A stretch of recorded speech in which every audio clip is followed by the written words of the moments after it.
You may be wondering why there is no March wrap-up video. It's this one's fault. So in this video we are going to talk about The Lord of the Rings, a high fantasy novel written by J.R.R. Tolkien that is broke up into 3 volumes: The Fellowship of the Ring, The Two Towers and The Return of the King. Tolkien is very much the reason that there is no March wrap-up video, because in March I read The Fellowship of the Ring and The Two Towers, and literally last night I only finished The Return of the King, and it's now April, so this is all I've read. The big question: did I read one big novel at a reasonable pace, or did I read 3 novels ridiculously slow? Tolkien had always intended for The Lord of the Rings to be one book, just one bind up of all the volumes, so I'm going to go with that one.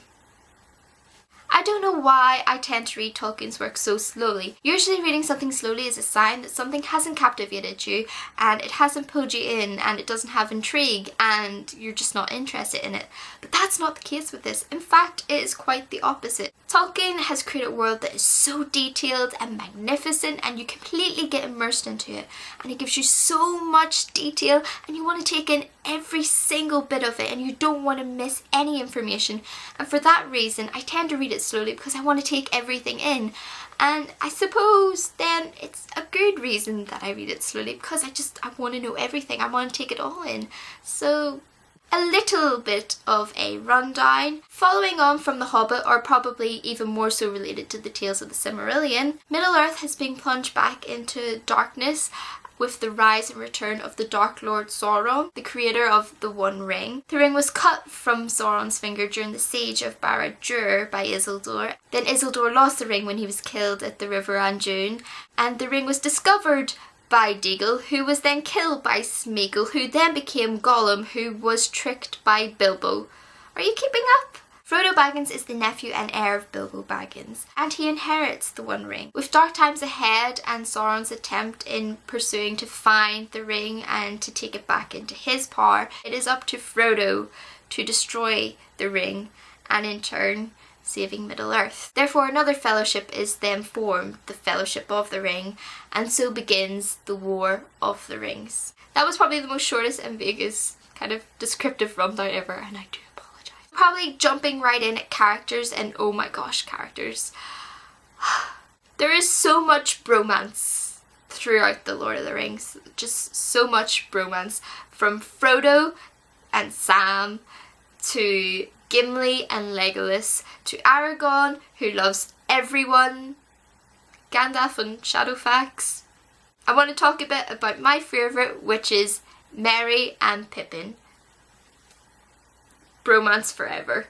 Pippin and Merry's relationship was probably one of my favourite elements of the entire thing. Their wit, their humour, their jesting and their bravery and their strength combined with their love and their love for their friendship, I love it. I love them. Surprisingly, in the book there is more emphasis on Éowyn as being a strong female character, whilst Arwen is actually quite absent from the book, and I'm not complaining. I think I prefer that. I really did prefer that, because Éowyn is just such a strong character and definitely a character to be looked up to, and just amazing. Surprisingly, I actually rather disliked Boromir's character in the book as compared to the movie. I don't know why. I think I find the book Boromir to be very moody and sneaky, and there was a dislikable quality to his character that was more prominent, I feel, in the book. But also Sean Bean is obviously Boromir in the films, so that might be an element as to why I prefer it. Let's be honest, that's the reason why I prefer it, isn't it? However, Faramir,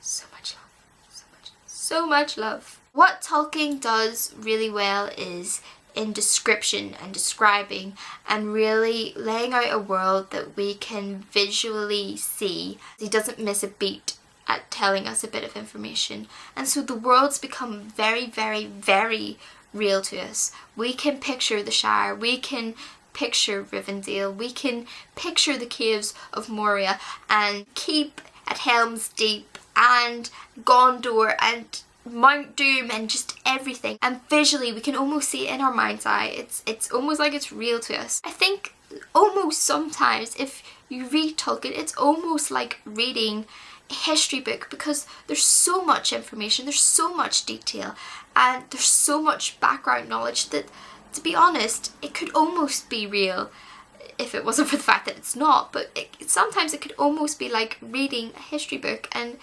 I'm a history nerd, so for me that's a very beautiful thing, and definitely it's something that's definitely present in The Lord of the Rings. Also the fact that I think that The Lord of the Rings is written for a more older audience, whereas The Hobbit obviously was written for children. Definitely it's an up game. It's an up game in its literary quality. I don't want to use that word, but it's amazing. Oh, what's also nice is that each element of it was as strong as the last. They're consistent. All 3 volumes, The Fellowship of the Ring, The Two Towers, The Return of the King, all 3 of them are solid and consistent, at a consistent level of quality. It's not that it's so obvious that there is one better than the other, because it's very solid and consistent piece of writing that just goes together. The only thing is sometimes it doesn't flow very well together. Sometimes it tends to be the first half of a book is from one element's point of view and the other element is from another. But sometimes it can feel very choppy and it doesn't flow so well, and sometimes the movie might actually, it has a better flow to it than necessarily the books. However, it's still a solid piece of writing. Also, that comes on to the point that, to be honest, although Frodo is our central character, there is no real protagonist in The Lord of the Rings, because you're getting pieces of information from everybody's point of view, everybody in the Fellowship. I really like that, because you get to see different aspects and different elements, and you get to see everything. You really do get to see it all, and I like that. Slightly one thing that I wasn't so fond of was that there are moments where big-ish kind of events have happened, and instead of putting you in the moment, you get a retelling from a character that was there. So instead of being present and in that moment as such, you kind of hear it as somebody being told the information in a retelling form, and sometimes maybe you lose impact and you lose the kind of grandeur of whatever event it was that happened. So that's a slight downside. It would be nice to be present in that moment with the characters rather than being retold the moments afterwards. But Tolkien's writing is just so wonderful, so beautiful, so detailed, so descriptive, lyrical. It has a beautiful flow to it. Tolkien wrote so wonderfully. I don't know if that's something you'll ever find in a writer again, is the way he wrote. It's beautiful. I think lyrical is a good word for it. And the fact that he always includes his little songs in it and they kind of flow like poetry, it is beautiful. I feel really proud and accomplished of myself actually now that I've read this, and I love you. I love you. As you can see, I have an edition that is a bind up as one novel of all 3 books, and I like the fact that it's a bind up of all of them, but I don't like the edition that I have. However, I really want the beautiful editions, the original artwork. Like my edition of The Hobbit, it's like the original first edition kind of artwork to it, and they're really beautiful in hardback, so they're definitely on my wish list.